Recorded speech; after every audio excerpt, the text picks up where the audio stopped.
Don Pablo, muy buenos días. Good morning, Mr. Casado. Don Pablo. Hola, ¿qué tal? ¿Qué tal, don Andrés?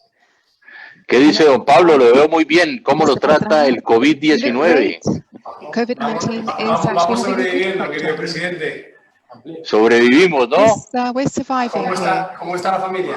How's the family? Bien, bien, todo muy bien. Santiago, Sabina, las nietas creciendo. Everything's fine.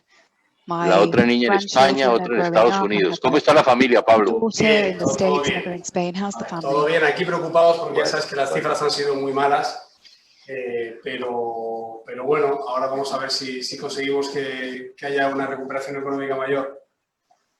Eso esperamos, eso esperamos. Ya Gracias por llegó la don Luis. invitación, Hola. ¿Ah? No, a ti gracias por estar presente. Secretario general. Hola, Señor secretario, ¿qué tal, Luis? ¿Cómo andan? ¿Cómo les va? Bien.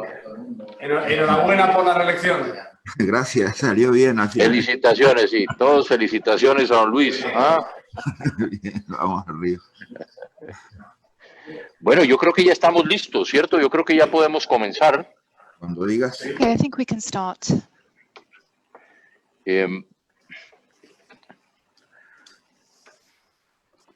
Bueno, muy buenos días a Good todos los miembros de afternoon la Internacional to Demócrata all de the Centro, members of IDC CDI, a todos los partidos que nos to acompañan all en the la mañana de hoy, parties who are en este foro, accompanying us today que in sin this lugar a duda, forum, el futuro de la democracia en la época which is about the post-COVID-19, future of democracy in a de post-COVID-19 verdad que creo que va a world. ser muy interesante. And I think Un this poco will be a para very interesting comentarle session. al secretario Almagro, Pablo, quiénes somos la Internacional Demócrata de Centro. I'd like Somos to más give you a de very 100 partidos brief del of mundo what IDC CDI que is. We're present in over representamos 100 la different countries and we centro-derecha, represent the center y hoy right. su compañero de panel, don And Pablo Casado, es uno de los Mr. vicepresidentes Pablo Casado is de esta one of organización. the vice presidents of this organization. Cada día buscamos tener más y más partidos afines a We're nosotros. always looking for new parties to join this organization. Algunos de ellos hoy son primeros ministros en muchos de sus And países. some of them are prime ministers in many countries. Ayer otro amigo nuestro, Pablo, ganó Yesterday, Malawi, another friend of ours y became president of Malawi. pues sumando partidos de América, del Asia y de África. And so many parties in nuestra Africa, organización. Asia, and other parts of the world are joining this group. Sin más, señor secretario, me And so gustaría without primero further que ado, Secretary General, todo estar que usted, I don would Pablo Casado, y todos like los que nos to acompañan thank estén you bien, and Mr. Pablo estén Casado cuidándose, for being here today and estén for bien ellos y everyone estén bien sus who's joining this familias. session. I hope you're well. I hope your families are well. Y perdón, secretario de Pablo, hay que reiterarlo, esto no es un And juego, hay que cuidarnos, hay que ser this isn't a responsables game. We have to be con todas responsible. las We have to look after instrucciones ourselves que and nos follow dan nuestros the líderes en instructions nuestros that propios are países. given by our leaders in our respective countries. Hoy tenemos dos ejemplos, Uruguay, ejemplo en el Today we have mundo. two examples. Pablo nos Uruguay, comentará sobre España, de la Pablo will situación talk about y de su Spain manejo. and the situation in that country. Hoy, secretario his Pablo, solo perspective. seré un moderador. Yo lo que quiero es que hoy Today ustedes I estén will just be acting as a expresando moderator. sus ideas I'd frente a like estos you temas. to present your ideas about this topic Hoy, today. para todos los amigos que están, que nos está And acompañando, y le for quiero all of agradecer de those who forma are especial following us a today, Luis I'd Almagro, secretario de la particularly like to Organización de thank Estados Luis Americanos, Almagro, the Secretary y a General of Pablo OAS, Casado, and Pablo presidente del Casado, Partido the President Popular de of the España. Partido Popular in Spain. Gracias por estar con nosotros. Thank you very much for La being with us idea today. es darle la palabra The idea primero a don Luis is Almagro, first to give the floor posteriormente to a Pablo Luis Almagro, Casado. and then to Pablo Casado. Tendremos, si lo quieren los panelistas, una serie de preguntas y de respuestas, Q&A. Panelists will then y move on to a Q&A session. estas preguntas se podrán transmitir, por favor, a través del And chat que tenemos aquí en el Zoom, a You través can del address the Facebook panelists using the chat o a function in través Zoom or de via la página Facebook, web IDC or CDI, the website IDC CDI. CDI. So it's .com. idc/cdi.com. El máximo Para conocimiento de los que nos acompañan, será máximo de 1 hora 15 minutos por los So we'll be compromisos here que tiene for tanto an el hour and a secretario quarter, como given Pablo the Casado. commitments that both the Secretary General and Pablo Casado have today. Ahora yo iniciaría diciendo que So I'd like to start precisamente ahora me by corresponde saying that, el placer de introducir en este foro first of all, I'd a like don Luis to Almagro.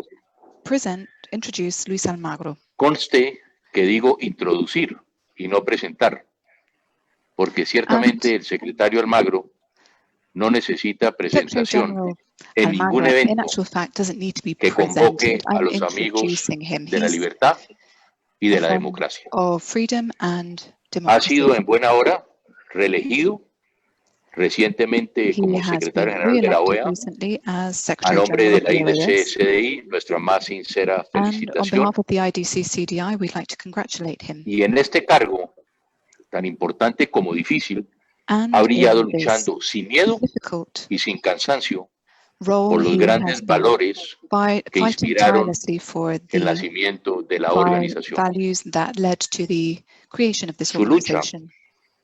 por la democracia y la libertad And de Venezuela y This Nicaragua fight for nos honra y nos democracy representa a in todos. Venezuela and Nicaragua Y con is ella something that we're se ha all ganado el respeto proud of, and el he's won cariño the respect and y la the admiración affection de and los the demócratas del admiration mundo. of Democrats throughout the world. Bienvenido, señor Almagro, y tiene usted la palabra. So thank you very much. Gracias, Welcome, and the floor is yours. presidente.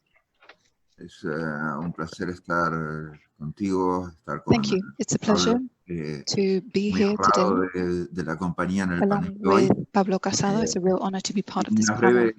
Unas breves palabras, simplemente para And ver un poco el contexto en el cual está trabajando la organización. I wanted to give you an overview of how the organization is working. Obviamente que el principal tema hoy es pandemia The main COVID-19 y issue that we'll be dealing democracia. with today is the future of Obviamente la democracy in a pandemia nos ha puesto post-COVID-19 a world. retos And this desconocidos. pandemic No es la obviously primera crisis de salud pública, obviamente, pero is tal nothing vez new. It's not the first sea public la health crisis we've primera experienced, dimensión global but definitivamente en este siglo. it is Eso the first desde el punto de pandemic vista that has had a epidemiológico, global también desde el impact this punto de vista de century. nuestras problemáticas So I sociales, wanted to económicas, discuss some of our economic and social en problems el marco de una red within the comunicacional framework instantánea. of a network like ours. La realidad de otras latitudes se compara en segundos con nosotros y por eso And se there are transforma other organizations that may be nuestra al compared to mismo tiempo. ours. En cuanto a nuestro hemisferio, hemos dicho que repetidamente que In terms entramos of en our pandemia con hemisphere, we've said democracia, debemos salir de la that pandemia con más democracia. we Democracia no always puede want to estar en overcome a cuarentena, pandemic por eso desde la with OEA a stronger hemos democracy colaborado con than gobiernos y before. autoridades And para apoyar realización de elecciones programadas, por ejemplo, y it's prestar nuestra important to colaboración. Así continue ocurrió with scheduled en Vietnam y elections. ayer mismo en la República Dominicana, donde queremos felicitar al electo. And we'd also like La to situación congratulate the Dominican Republic for its recent socioeconómica y su elections. impacto es grave, In es terms una of the social and amenaza, economic obviamente, impact, this is la obviously pandemia a al bienestar de major nuestros issue. pueblos. Debemos estar atentos para evitar que ello no impacte además And so negativamente en nuestros derechos y en la calidad de we need nuestras to ensure that democracy is preserved. Por eso hemos apoyado iniciativas como That's la why de we've Carlos Alvarado, established para prevenir y initiatives reducir el impacto sobre la economía. Los that países have an pueden impact acceder on the a economy financiamientos in en different condiciones countries. excepcionales, con tasas presupuestarias cero y fijas y líneas de largo plazo. Es necesario capitalizar las instituciones financieras multilaterales para que no solo brinden créditos en condiciones excepcionales, sino también fondos no reembolsables a los países en desarrollo para enfrentar la contingencia sanitaria y sus consecuencias sobre la salud de la población, las condiciones de la misma y su aparato productivo. Las medidas para enfrentar la pandemia del COVID-19 tienen que priorizar obviamente la vida, evitar también que se rompan derechos económicos y sociales y que se rompan las libertades fundamentales, y debemos lograr consolidar nuestros esfuerzos detrás de esos objetivos. Los países deben continuar con las medidas esenciales para contener la propagación del COVID-19, a la vez que deben priorizar el gasto en salud y la atención de la población en situación vulnerable. Igualmente se deben determinar los controles a la exportación de suministros médicos y de alimentos. Pero para las personas en situación de vulnerabilidad el impacto es mucho más profundo y podría probablemente aumentar las brechas en su acceso a derechos económicos, sociales y culturales básicos. Sabemos que los sistemas políticos van a sufrir, que nuestros tejidos sociales van a sufrir, pero no podemos emerger de esta situación ni menos democrático, ni nuestros pueblos con menos derechos. En consecuencia, la pandemia puede ser excusa para alterar el orden constitucional. Debemos evitar esto, debemos usar este momento para reforzar valores indispensables para la vida y el desarrollo humano y asegurarnos que las personas más excluidas de nuestra sociedad no queden fuera, ni atrás, ni un minuto más. Debemos tener claro también que no debemos inventar dictaduras donde no las hay. Debemos ser claros respecto a las dictaduras realmente existentes. Las decisiones que se han tomado en este marco para enfrentar la pandemia han generado crítica, tanto a aquellos países que han actuado en una dinámica gradual o muy gradual, como a aquellos que han abordado de manera más rigurosa la cuarentena obligatoria y el distanciamiento social. Los gobiernos han aprendido, en muchos casos, por ensayo y error, y eso ha generado controversias naturalmente, aún entre los propios poderes del Estado. Eso también es normal en democracia.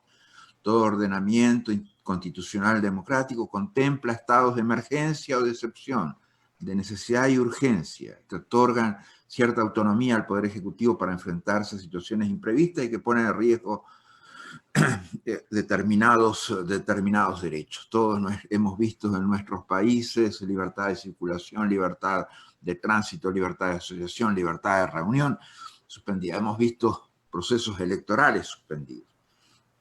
Por supuesto que las condiciones y requisitos y plazos de dicha autonomía varían de país en país, pero la actual crisis de salud pública sin duda que representa una situación de emergencia global como jamás habíamos vivido, ha hecho combinar de una manera muy fuerte los elementos del Estado de Derecho democrático y el orden público. Son dos elementos fundamentales y muchas de las medidas han tenido que ver con la necesidad de afirmar ese orden público. Mientras tanto, no podemos olvidar que es en dictadura donde las desavenencias entre poderes del Estado se silencian o se clausuran por completo. Y no podemos callarnos en esos casos, desde luego. Tenemos certezas de que no se informa de contagios ni de fallecimientos, que se aprovecha la emergencia sanitaria para perseguir y encarcelar disidentes, que se utiliza la pandemia como excusa para reprimir y silenciar voces opositoras. Hoy estamos comunicando sobre la situación de presos políticos en Cuba, la situación de presos políticos en Venezuela, la situación de presos políticos en Nicaragua. Por eso me he propuesto redoblar esfuerzos personales e institucionales para ser coherente con el mandato de la OEA y el sistema interamericano. No más dictaduras en el hemisferio. La democracia definitivamente forma parte de nuestra identidad. Nuestros países en la región nacieron a la vía independiente y nacieron como democracias. Por lo tanto, no podemos admitir un doble estándar al respecto. No podemos ser indulgentes respecto a las dictaduras. Definitivamente esperamos que la presión sea cada vez más fuerte sobre las dictaduras. Tenemos que seguir trabajando para asegurar los derechos de la gente. Tenemos que seguir asegurando presión sobre las dictaduras para que las mismas terminen entregándose, que algunas llevan décadas. Cada día adicional de una dictadura es más hambre para nuestros pueblos, porque esos sistemas son sistemas fracasados. Aparte de perimidos, arcaicos y anacrónicos, son sistemas fracasados. Son sistemas que no han podido asegurar un aparato productivo sostenible. Son sistemas que no han podido asegurar los derechos económicos y sociales básicos a los pueblos. Son sistemas que definitivamente, cuanto un día más pasa, generan más hambre para la gente, generan más falta de derechos para la gente, generan peores condiciones de vida. Por lo tanto, concentrarnos en retornar los derechos a la gente, retornar los derechos a la gente, retornar la democracia a los pueblos es fundamental incluso para que haya justicia. Para Venezuela, por ejemplo, cada día más de Maduro significa más hambre, éxodo y enfermedad, y menos ley. Todo eso magnificado trágicamente por la pandemia. Gracias, Andrés, gracias, Pablo, por esta oportunidad de este diálogo y de esta conversación con ustedes.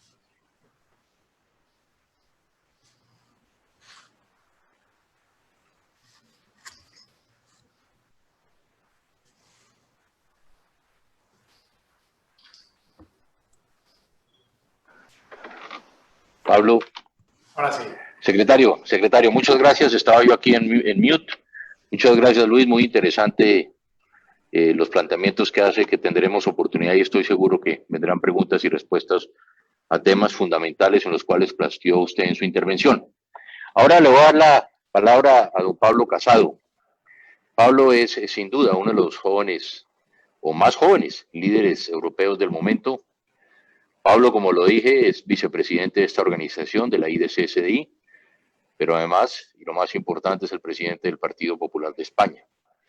Pablo es licenciado en Derecho, cuenta con una larga experiencia en política, pues ya desde muy joven, con tan solo 19 años, formó parte de las nuevas generaciones del Partido Popular en la Comunidad de Madrid, de la que fue 8 años presidente, ganándose por su importante labor la sucesiva confianza de importantes dirigentes del partido.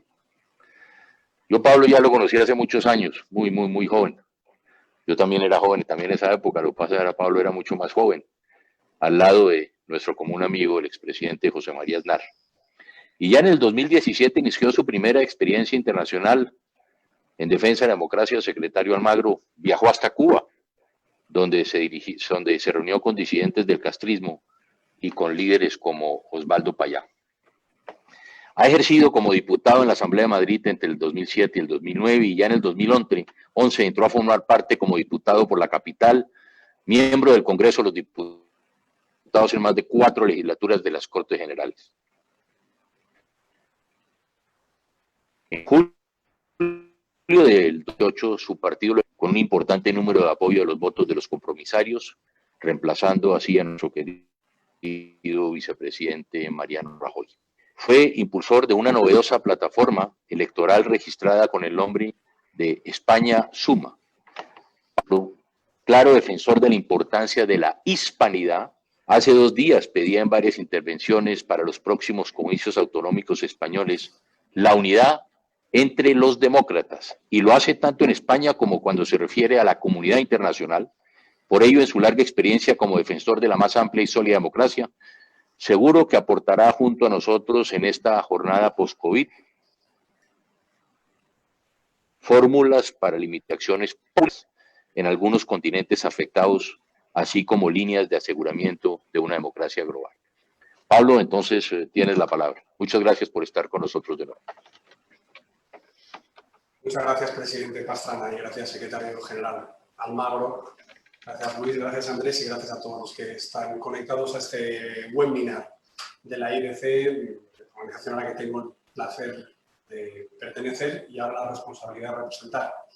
Creo que hemos pasado 3 meses muy complicados. Me consta que todavía hay países latinoamericanos que están enfrentando la peor oleada de coronavirus. Aquí en España, como saben, se ha pasado mal. Somos el país del mundo con más muertes por población relativa, con más sanitarios contagiados y también, según la OCDE, vamos a ser el país dentro de la organización con peor recuperación económica. Por eso yo quería analizar si puede ser desde la experiencia de la oposición en una gestión, en mi opinión, claramente mejorable, cómo se puede afrontar esta pandemia, sobre todo en aquellos países en los que estén a tiempo todavía de tomar medidas más a tiempo. Antes, permíteme, querido Andrés, que recoja el testigo que decías en cuanto a la defensa de la hispanidad para hacer una breve mención a nuestro rechazo a todas las actitudes que está habiendo de revisionismo histórico, de derrumbar estatuas y de intentar modificar la historia que nos ha unido a los españoles que estamos en ambos hemisferios, ¿no? Porque tenemos muchos españoles viviendo en Latinoamérica y afortunadamente tenemos muchos latinoamericanos que han querido vivir en España. Somos naciones hermanadas y creo que es un error reescribir la historia, pero sobre todo manipularla.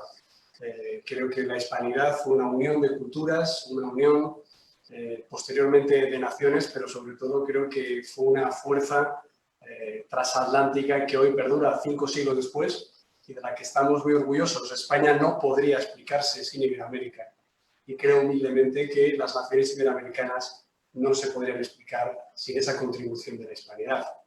Hay historiadores que dicen que después de la romanización fue uno de los hitos más importantes de la humanidad en cuanto a unir ambos continentes y creo que ahora ninguna desgraciado y condenable y terrible incidente como ocurrió en el asesinato de una persona de color en Estados Unidos puede empezar a levantar esos libros de historia que tanto nos unieron. Eso está pasando en el norte, en nuestro hemisferio norte, en nuestros países hermanados en Norteamérica. Es ahora en el sur, no solo del vínculo atlántico, sino generalmente ahora en todo el mundo donde más están sufriendo los estragos del coronavirus. Empezó en Asia, sobre todo en China, fue llegando a Europa y la diferente forma de tratar esta pandemia ha posibilitado las mejores cifras o peores cifras de contagios, de fallecidos y también de cifras económicas. En mi opinión, por la experiencia que tenemos aquí, donde gobernamos, somos un partido de gobierno en muchas regiones, en muchos ayuntamientos, son 3 elementos. La prevención, el control y la intervención. En cuanto a la prevención, es muy importante que las alertas de la OMS y las alertas, en nuestro caso de la Unión Europea, me imagino de la Organización de Estados Americanos, fuera escuchada en todos los países y transmitida a la población y compartida por el resto de administraciones. Aquí no sucedió y me consta que en algunos países pertenecientes a la IDC tampoco está ocurriendo. Esas semanas han sido claves para la respuesta, porque es verdad que hay sistemas nacionales de salud más preparados y otros que tienen menos medios, pero es muy difícil prevenir una pandemia y sobre todo cómo va a afectar esa pandemia a nivel de la salud pública. Esta ha sido con afección respiratoria. Por tanto, si la siguiente fuera de afección renal, por ejemplo, ¿qué podríamos hacer para prepararnos antes de las alertas? ¿Nos ponemos a comprar máquinas de diálisis, como algunos nos decían que teníamos que tener comprados respiradores? Lo importante es la acción urgente una vez que la pandemia es transmitida, ya por no hablar de que los países donde han tenido los primeros casos sean transparentes y también comuniquen sus efectos. Por tanto, en primer lugar, prevención. En segundo lugar, el control.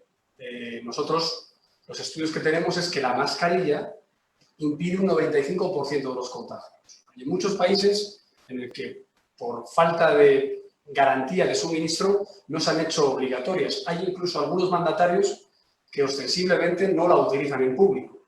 Bien, es un gran error, sobre todo es una gran irresponsabilidad, porque si todo el mundo fuera con mascarilla en espacios públicos, el contagio se reduciría al 95%. En este control también tenemos que hacer los test.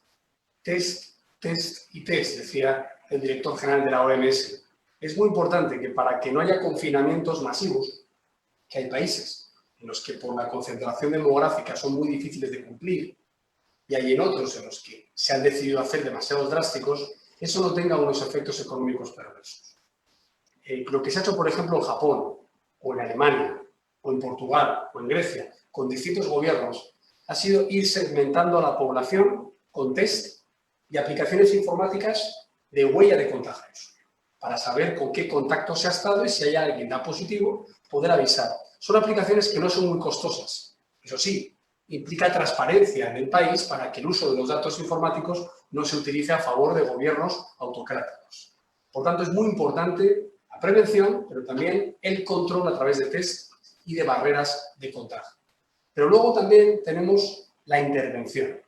La intervención es hospitalaria, hay que tener, nosotros proponemos que haya corredores antiinfecciosos desde las urgencias, que haya una atención domiciliaria para que no colapsen los servicios de emergencia hospitalaria, pero también que en esa intervención lo que se puede hacer es, una vez controlados los focos y una vez no confinado masivamente en demasiado tiempo, se pueda ir aliviando el choque económico. Ese es el segundo punto que quería hablar, querido Luis, querido Andrés, queridos amigos.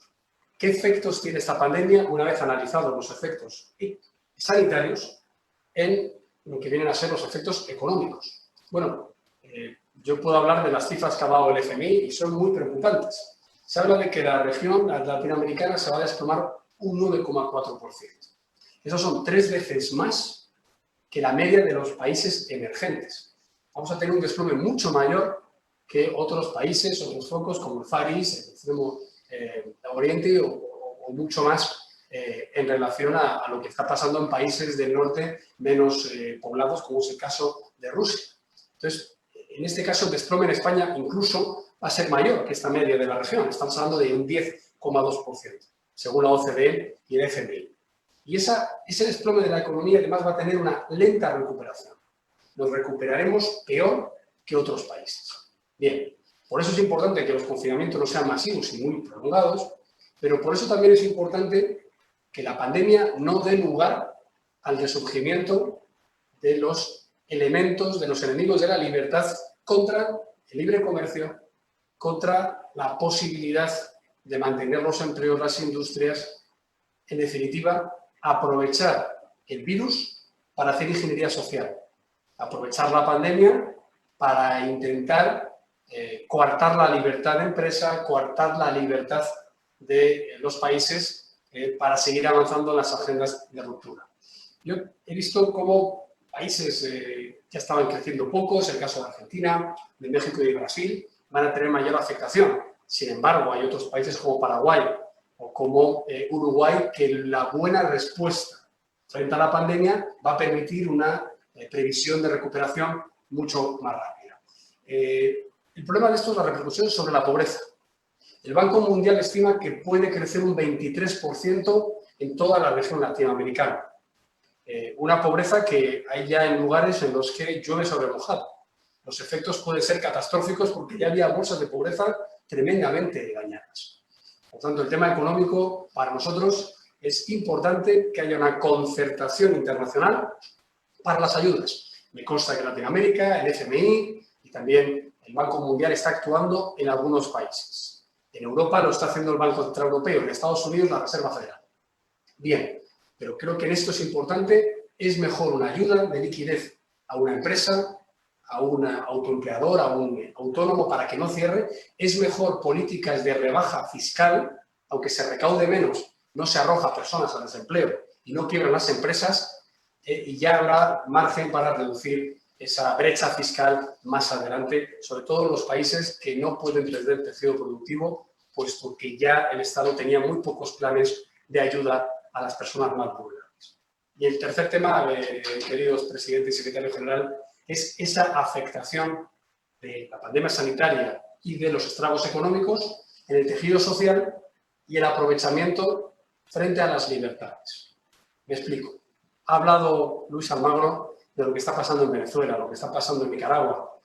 Me alegra que se siga hablando de lo que está pasando en Cuba, porque ya lo vemos como un mal indefectible de 50 años, de los que ya casi forma parte del paisaje, y no puede serlo.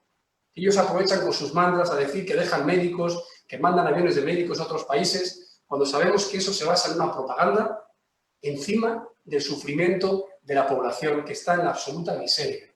No sabemos cuántos casos hay en Cuba, ni en Nicaragua, ni en Venezuela, ni lo vamos a saber, ni sabemos lo que están aprovechando para el encarcelamiento de disidentes, o lo que es peor, del confinamiento de presos políticos en zonas contagiadas de las cárceles.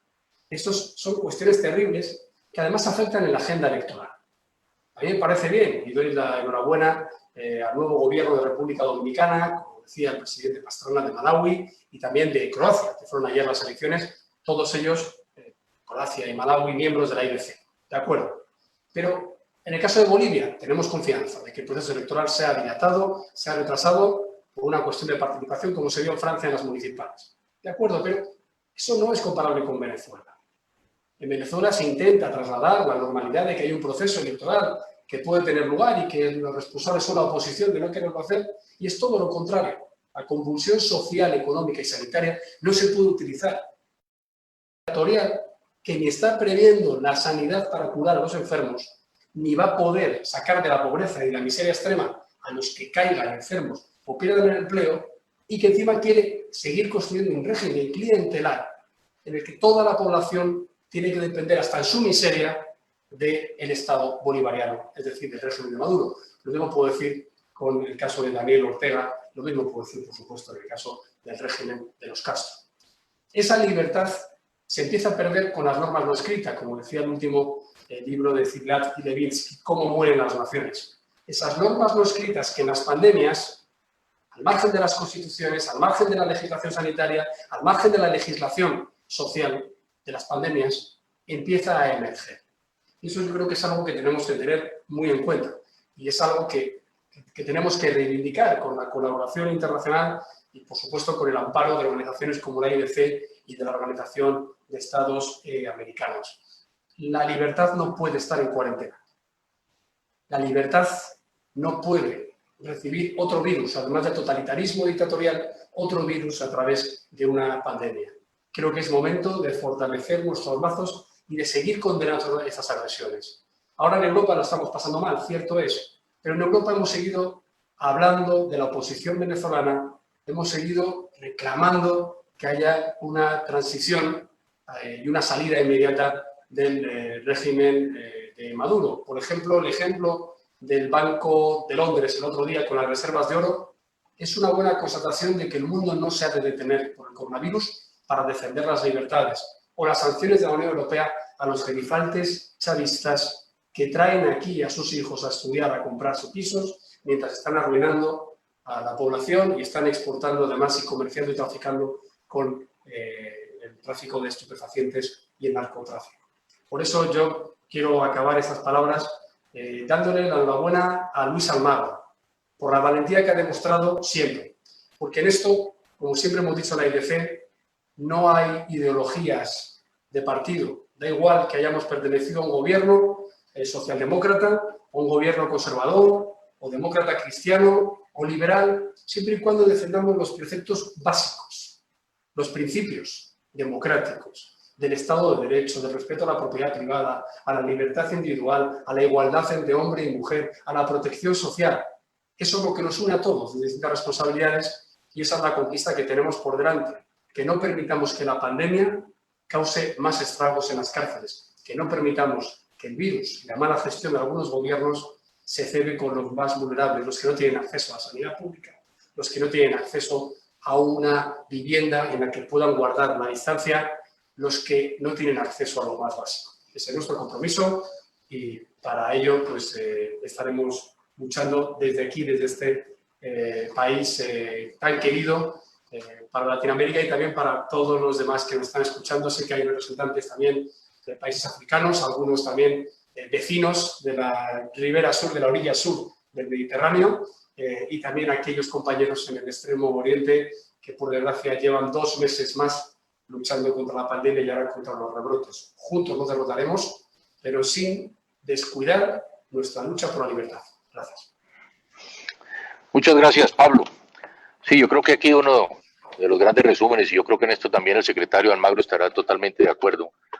Aquí tendremos que hacer todo lo posible para buscar que especialmente la pequeña, la mediana empresa, salvemos el empleo, pero también creo que tenemos que hacer todo lo que esté en nuestro alcance y a nuestras manos para, como usted dice, Pablo, entregarle a los sectores más pobres y más marginados la ayuda que sea necesaria para evitar levantamientos sociales en América Latina. A ver, yo creo que no vamos a tener todavía mucho tiempo, y perdón que estoy mirando el celular porque hay tantas preguntas que llegan, pero creo que hay una muy interesante, primero para el secretario Almagro, y perdón, Pablo. Hay una pregunta de Esteban Gervasi, venezolano que vive en los Estados Unidos, que pregunta, secretario, y es muy interesante, ¿son el TIAR y R2 acuerdos multilaterales viables para lograr la libertad de Venezuela o son ofertas políticas diplomáticas totalmente inútiles? Después de escuchar las declaraciones de Vladimir Padrino, el ministro de Defensa de Venezuela, quien dice que la oposición nunca tomará el poder en Venezuela. Recordemos que Vladimir Padrino fue propuesto por la administración Trump como garante del marco de la transición democrática, ¿será posible entonces a la aplicación del TEAR y el R2, señor secretario?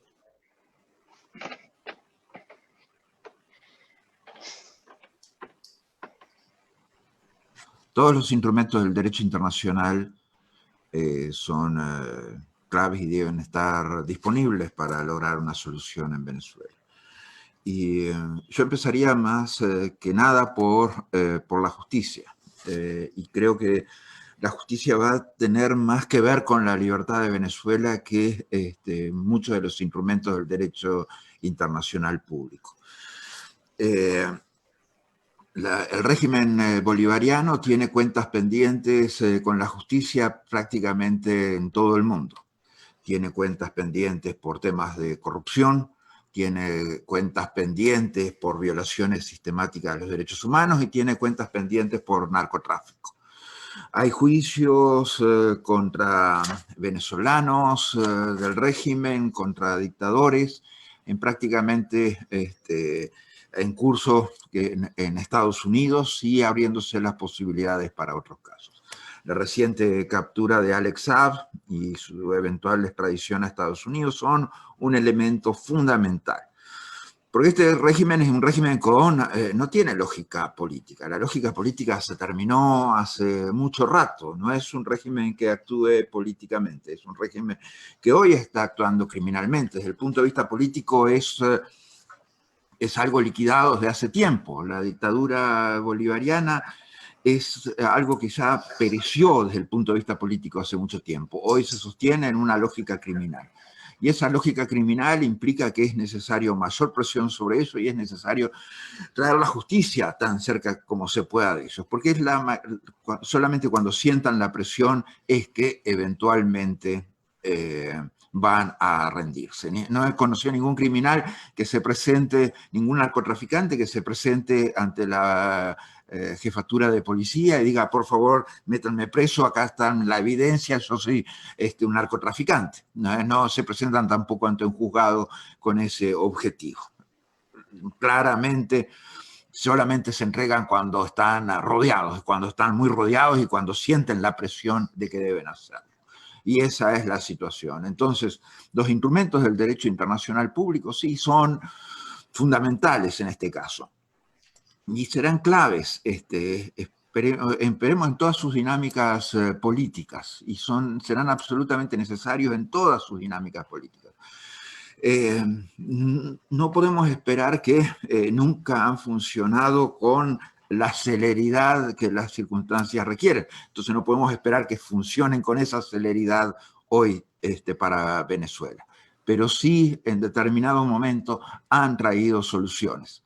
Y la responsabilidad de proteger fue solución para salir de una dictadura, y esta intervención humanitaria fue solución para salir de una dictadura, es cierto, pero hay procesos políticos que todavía están en curso y que son absolutamente necesarios.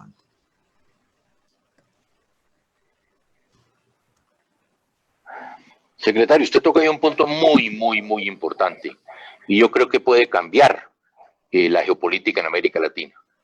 Es lo que yo he denominado, secretario, la joya de la corona, Alex Saab. Alex Saab es quien ha manejado la plata del régimen, Pablo. Alex Saab es quien ha manejado el oro. Alex Saab ha manejado el petróleo, ha manejado la comida. Es el que ha financiado, secretario, a Hezbollah. Era el encargado de la financiación de Hezbollah en Venezuela. Y algo también para nosotros muy preocupante es el encargado, y fue el encargado de infiltrar los organismos de inteligencia de Colombia, pagando a generales, oficiales y altos oficiales de la inteligencia colombiana para que Maduro pudiera tener información. Por lo tanto, ahí yo creo que está la joya de la corona. Ojalá, secretario, llegue Alexa, como todos esperamos, rápidamente a Estados Unidos y de esta manera poder saber todo y conocer los secretos del narcodictador Nicolás Maduro. Nos están viendo de muchos lados, hay muchas preguntas, no creo que tengamos, yo creo que solo voy a poder hacerle una pregunta a Pablo Casado. Pablo, esta pregunta viene de Armen Asotian, desde Armenia, y pregunta nuestro amigo de Armenia, el mundo político se está convirtiendo más geopolítico en vez de basarse en valores. Considerando los valores como debe la comunidad internacional combinarlo con los intereses democráticos del orden global, la pandemia ha revelado flaquezas e incapacidades de los gobiernos populistas para atajar la pandemia adecuadamente y por otro lado sirve de pretexto para vaivenes antidemocráticos en países como Armenia. ¿Cómo pueden las organizaciones internacionales controlar y prevenir más efectivamente estos vaivenes antidemocráticos? Bueno, muchas gracias por la pregunta. Yo voy a decir algo políticamente incorrecto, porque yo lo vengo sufriendo aquí en la oposición. No quiero hacer un paralelismo, aquí tenemos un gobierno plenamente democrático, legítimo, legal y con el que hemos además contribuido a salir de este problema.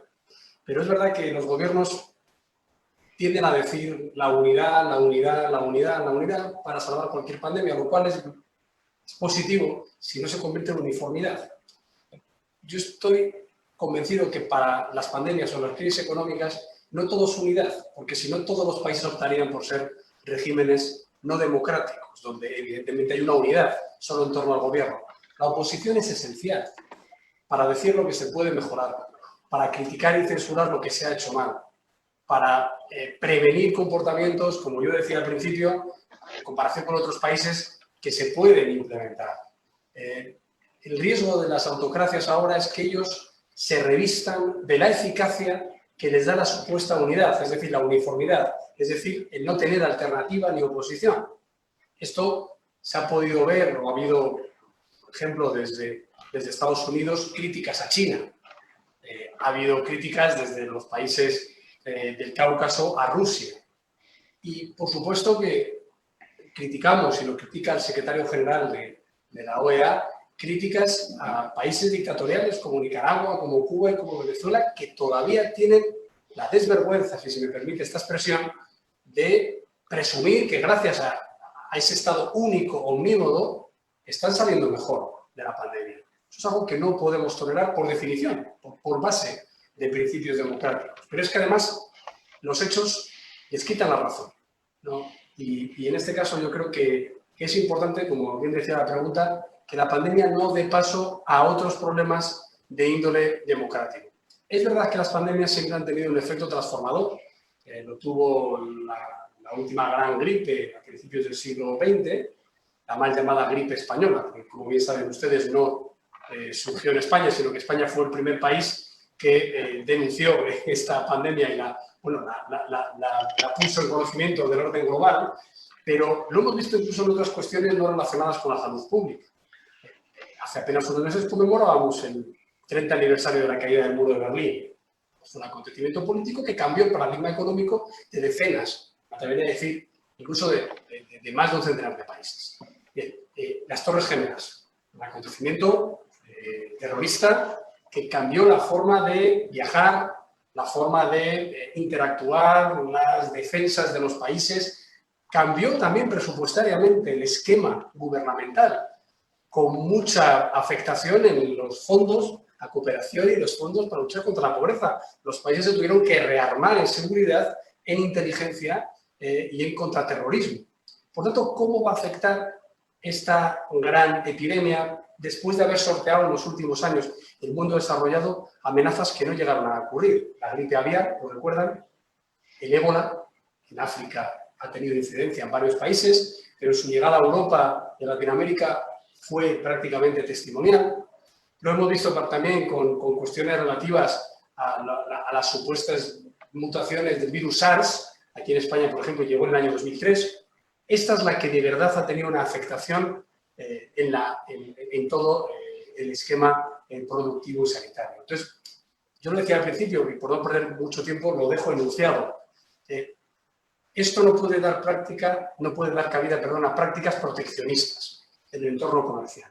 Si hacemos una encuesta ahora mismo, los países han hecho muchos más proteccionistas.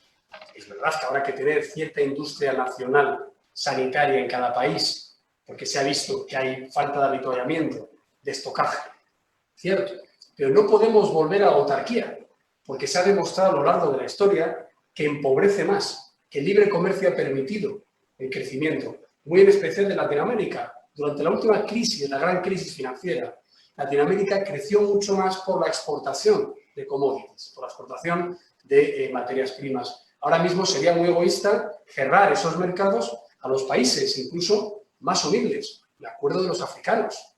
Si ahora mismo no queremos comerciar con el sector primario, agrícola, pesquero de África, mal negocio van a hacer los africanos, aunque les demos un 0,7% de fondos para la investigación o el tratamiento médico del COVID. Ellos necesitan poder exportar, necesitan poder crear una clase media, necesitan, y solo así lo harán, crear la institucionalidad para poder subsistir no solo con ayudas externas. Quien habla del proteccionismo habla de los nacionalismos. Vuelve a resurgir esa idea en los intentos que ha tenido, por ejemplo, la OEA de concertar una acción latinoamericana frente a las dictaduras. Ahora hay cierto proteccionismo de nuevo. Todo el mundo se encierra en los problemas domésticos. Lo vemos en Europa. Resurgen los nacionalismos que tanto dolor dejaron hace un siglo. Resurge en el propio Estados Unidos una concepción de política internacional mucho más hacia adentro, y lo vamos a ver incluso en las alianzas comerciales asiáticas. Mi opinión es, no debería esto tener una limitación hacia los nacionalismos, hacia los regionalismos. La globalización, en mi opinión, sigue siendo positiva. Aunque viajemos menos en avión, aunque hagamos más videoconferencias, seguimos en un mundo internacional que no se puede encerrar en sí mismo. Y lo último, los populismos, ¿no? Proteccionismo, los temas relacionados con los nacionalismos y los populismos, que es la pregunta. Ahora viene el caldo de cultivo. Ahora vendrán los caciques supuestamente carismáticos a decir yo voy a ayudarles a salir de la pandemia. Y no, la pandemia se tiene que paliar con sistemas de salud público o concertado que funcionen, con educación en colegios en el que los niños tengan separación necesaria para no estar contagiados, con sistemas de transporte a las zonas rurales que permitan a las personas seguir trabajando. En definitiva, con lo que hemos peleado siempre desde la IDC, con lo que ha peleado siempre la OEA, la pandemia no puede lastrar, no puede ser un palo en la rueda de ese fomento de nuestros principios, a pesar de que algunos, los populistas, van a intentar decir esto no funciona con el sistema democrático, vote un sistema totalitario o al menos de partido único para cobijarle frente al virus. Eso sería un error y sería, yo creo que, el peor legado, más allá del dolor, de la muerte, del paro, de la destrucción económica. El peor legado es que la pandemia dejara un reguero de sistemas fallidos democráticos y de nuevas dictaduras o pseudo dictaduras. Pablo, muchas gracias. Bueno, hay tantas preguntas, secretario y Pablo. Tenemos preguntas del Asia, tenemos preguntas del África, tenemos preguntas de América Latina, tenemos preguntas de Europa. Yo tengo un compromiso tanto con el secretario como con Pablo que no los voy a llevar más allá de hora y cuarto, hora y media. Por lo tanto, déjenme hacerle la última pregunta para los dos.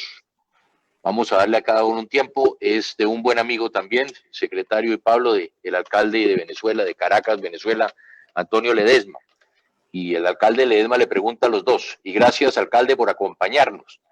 ¿Qué evaluación tienen del proceso en la Corte Penal Internacional contra Maduro por los crímenes de lesa humanidad? Si quiere, empieza Pablo y termina el secretario Almagro. A ver, Pablo. Probablemente tenga más información el secretario general. Nosotros, como bien sabe Antonio, estamos llevando toda la acción europea a través de un buen amigo de todos nosotros, que es Leopoldo López, padre, que es eurodiputado del Partido Popular y que representa no solo a su hijo y al presidente Guaidó, sino a toda la oposición, que yo desde aquí les mando un ánimo de que sigan unidos, ¿no? Que no se dejen dividir, que no lo consigan. La unidad en torno al presidente Guaidó, el reconocimiento internacional, el sacrificio de Leopoldo en el cautiverio y, por supuesto, de los presos políticos torturados, asesinados, exiliados a través de la frontera colombiana, querido Andrés, no puede caer en saco roto. Hay una unidad de acción que nosotros en Europa estamos intentando, con muchas dificultades en España, llevarlo a cabo. Muchas dificultades porque el vicepresidente del Gobierno de España, Pablo Iglesias de Podemos, es un gran amigo de Maduro, es un gran aliado del chavismo, e incluso en los países de la órbita del ALBA durante los últimos 10 años, Ecuador de Correa, en la Bolivia de Evo, y por supuesto en todo lo que ha pasado en Venezuela con Chávez y con Maduro. Y sinceramente, pues no nos lo pone difícil, porque la última visita del presidente Guaidó a España, pues como bien saben ustedes, le tuvo que recibir el alcalde de Madrid y la presidenta de la región de Madrid de nuestro partido, porque el presidente del gobierno no quiso recibirlo. Pero en esto yo creo que hay que intentar tender la mano. El jefe de la diplomacia europea, Josep Borrell, es socialista, es una persona comprometida con los derechos y libertades, tuvo nuestro apoyo para ser nominado comisario y jefe de la diplomacia europea, y allí creo que el Grupo Socialista y el Grupo Popular, con las dificultades que acabo de decir, vamos a seguir pidiendo sanciones internacionales a todos los activos inmobiliarios, financieros y bursátiles que hayan traído a Europa. Las acciones que se están haciendo a través de la Corte Penal Internacional tienen todo nuestro apoyo, como también lo van a tener en el Tribunal de Derechos Humanos de Europa. Y, por supuesto, pues, si la OEA tiene alguna acción a nivel internacional, nosotros, como miembros invitados y observadores, que es lo que somos, tanto en la OEA como también en la Alianza Pacífico, que se fue muy activo hace unos 5 o 6 años por los países de la otra orilla del Océano Pacífico en Iberoamérica, van a tener nuestra propuesta, aunque no seamos miembros permanentes. Muchas gracias, Pablo. Secretario. Micrófono. Luis, el micrófono. Estimado Andrés, sí. Listo. Un gran abrazo a Antonio, un gran abrazo a Mitzi, queridos amigos. Y sí, nosotros definitivamente sabemos que los procesos de justicia internacional son lentos, que los procesos en la Corte Penal Internacional son lentos, que la justicia internacional tiene sus dinámicas que son más complejas y que obviamente el aseguramiento del funcionamiento de un Estado de Derecho para lograr justicia internacional tiene sus complejidades. No obstante, creemos que la Corte Penal Internacional ha ido más lento de lo que debería. Creemos que la Corte Penal Internacional ha tomado decisiones de investigación basadas en criterios políticos y no en criterios jurídicos. No ha tenido en cuenta la urgencia del caso venezolano, porque es un caso en curso. Hoy, demorar la investigación, demorar órdenes de captura contra el régimen, implican más muertos, implican más torturados, implican más presos políticos. Es un proceso en curso que sigue agravándose, que lo sigue pagando la población venezolana. Significa también más crisis humanitaria, porque siguen utilizando como instrumento de represión política el asistencialismo. Significa más crisis migratoria por los venezolanos que son obligados a salir del país. Por lo tanto, ese es el problema que tenemos. Es una dictadura que es costo político cero internamente. O sea, no paga ningún costo político por torturar, no paga ningún costo político por realizar 8.000 ejecuciones extrajudiciales por año, no paga costos políticos por los presos políticos, no paga costos políticos por la crisis humanitaria, no paga costos políticos por la crisis migratoria. Es desde la comunidad internacional que lo tenemos que hacer. Y respecto al tema de violaciones sistemáticas de derechos humanos, ya lo hemos dicho todos prácticamente. Solamente falta la Corte Penal Internacional. Lo ha dicho la OEA, lo ha dicho la Comisión Interamericana de Derechos Humanos, lo ha dicho el Alto Comisionado de Derechos Humanos anterior, lo ha dicho la nueva Alta Comisionada de Derechos Humanos del Sistema de Naciones Unidas. Lo han dicho todos. Falta la Corte Penal Internacional. Y tienen que saber que en una dictadura no hay justicia. Para que haya justicia precisamos democracia y estamos muy lejos de que haya democracia hoy en Venezuela. Es necesario, obviamente, que la Corte Penal Internacional asuma su responsabilidad, su lentitud, su falta de apertura de investigación es costo de sangre y de hambre para el pueblo venezolano. En las democracias tenemos la posibilidad de conseguir justicia. O sea, nosotros condenamos el repudiable asesinato de George Floyd. Para nosotros un crimen basado en un criterio racial es absolutamente abominable y lo vamos a repudiar en cada ocasión que podamos. Y revela también problemas estructurales. No obstante, quien mató a George Floyd está hoy preso y está siguiéndose un juicio. En las dictaduras esa posibilidad no hay. Hace 2, 3, 4 días también hubo un asesinato racial de la policía cubana y todavía estamos por ver dónde está la justicia. Como estamos por ver dónde está la justicia en cada crimen que ha cometido la dictadura venezolana. Gracias. Luis, muchas gracias. Yo solamente le sumaría, Luis, para dejarlo también en la mente de quienes no nos están acompañando, que aún hoy no sabemos, porque hay que sumarle a esa crisis humanitaria de tantos años que están viviendo los hermanos venezolanos, Pablo, qué está pasando con la pandemia en Venezuela. Ahí puede haber una situación muy complicada para el caso colombiano. Ya lo he dicho yo hace más de 3, 4 meses, en que tenemos que buscar mecanismos que eviten que ese contagio se llegue a nuestro país, que tenemos más de 2.200 kilómetros de frontera con Venezuela. Básicamente en 3 puntos, hay más de 300 puntos que no tienen ningún control. Andrés, y que hoy... Sí, ¿se puede agregar algo? ¿Se puede agregar algo? Porque, o sea, sí. El tema es el ocultamiento. Las dictaduras, el principal instrumento es el ocultamiento, la falta de transparencia, la oscuridad en todo el proceso. Imagínate que desde que empezaron a morir niños de hambre por desnutrición en Venezuela, ¿cuál fue la solución del régimen? Se prohibía poner como causa de muerte desnutrición infantil. Se prohibía poner la causa de muerte. Era ilegal, ibas preso si ponías desnutrición, eras médico y ponías como causa de muerte desnutrición. Ese es el mecanismo de las dictaduras, por lo tanto nunca vamos a saber cuántos muertos hay en Venezuela, cuántos contagiados hay en Venezuela, porque el proceso es absolutamente diferente y esta gente tiene una gran experiencia en esconder muertos. Pueden ocultar 8.000 ejecuciones extrajudiciales por año, muertes de coronavirus, ni que hablar que pueden ocultarlas. Ese es el tema.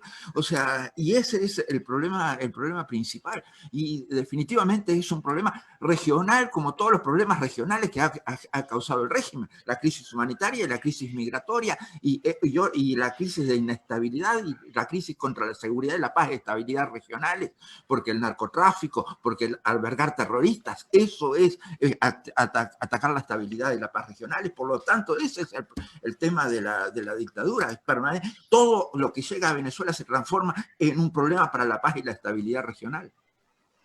Totalmente de acuerdo, secretario, y por eso es que yo insisto en que si tanto el presidente Duque como el narcodictador Maduro, tienen como intermediarios a sus ministros de salud, y el intermediario es la Organización Panamericana de la Salud. Es fundamental que la Organización Panamericana de la Salud saque las cifras. Esas que nos están escondiendo la narcodictadura, la Organización Panamericana tiene que ponerlas. No sabemos si las tiene, yo no creo que las tengan. Y por eso la situación que estamos viviendo y que puede vivir Colombia, de que se venga un brote por parte de Venezuela, cuando la gente sabemos, hoy hay más de 5 millones de venezolanos que se han asilado en el mundo, más de 1,5 millones en Colombia, se calculan más de 2 millones en Colombia. Entonces, ahí yo creo, secretario, como usted dice, no podemos seguir permitiendo que nos escondan las cifras para que pueda existir verdaderamente una tragedia humanitaria por esta pandemia en Colombia y en otros países de la región. Simplemente quiero ya agradecerles, secretario Almagro, y a Pablo Casado, su presencia hoy en este webinar. Creo que cumplí con los compromisos de ustedes, agradecerles por su participación en este precisamente el webinar del futuro de la democracia en un mundo post-COVID. Muy interesante, Pablo, muy interesante, secretario, sus posiciones. Sabemos que tenemos épocas difíciles todavía por delante. Decirles a ustedes, cuídense, a sus familias que se cuiden, decirle a todos los amigos que nos están acompañando, desafortunadamente fueron tantas preguntas, ahí van más de 30 preguntas de todas partes del mundo. Ojalá que pronto podamos repetir un evento como este. pero agradecerles porque sabemos de su tiempo tan limitado a Pablo Casado. Gracias, Pablo, por estar con nosotros. Secretario Luis Almagro, gracias, Luis, por acompañarnos como siempre una vez más y que seguimos en esa lucha todos, en la defensa por la libertad, por la democracia y la defensa de los derechos humanos a nivel regional y a nivel mundial. Muchas gracias a todos los que nos oyen. Cuídense, por favor, cuídense. Recuerden lavarse bien las manos, la máscara, Pablo, que todas las que tenemos que tener, y cuídense en ustedes y cuídense sus familias. Mil y mil gracias a todos.